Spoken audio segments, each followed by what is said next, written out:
কি খবর তোমাদের? হে গরিবেরা, কেমন আছো? শুনেছি তোমরা নাকি খুব কষ্টে আছো। একদম স্বৈরাচারীর একদম আমলে 3 বেলা ভাত খেতে পারতে, সকালবেলায় কাঁচামরিচ দিয়া, পোড়া মরিচ দিয়া, শুটকির ভর্তা দিয়ে পান্তা ভাত খেতে পারতে পেট ভরে। এখন শুনেছি তাও নাকি ছুটে না। 3 বেলা তো দূরের কথা, 1 বেলাই নাকি ছুটে না। হতেও পারে, কারণ তোমরা তো গরিব। এই যে ডক্টর ইউনূস, সে আমেরিকার নাগরিক,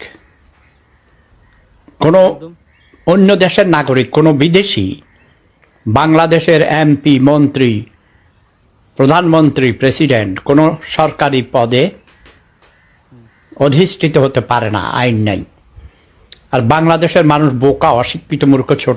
ডক্টর ইউনূস একটা সিটার, বাটপার, ফ্রড। মানুষকে, গরিব মানুষকে, মহিলাদের ধোকা দিয়ে গ্রামীণ ব্যাংক বানিয়ে তাদেরকে বলতে তোমরা মালিক। ভুয়া, ওদের রক্ত শোষণ করছে, রক্ত শোষা, একদম সুদখোর ইউনূস। একদম বাংলাদেশের দুর্নীতি ছেয়ে গেছে। এখন স্বৈরাচারকে হটিয়ে এসেছে দুরাচার, মুক্তিযোদ্ধাদেরকে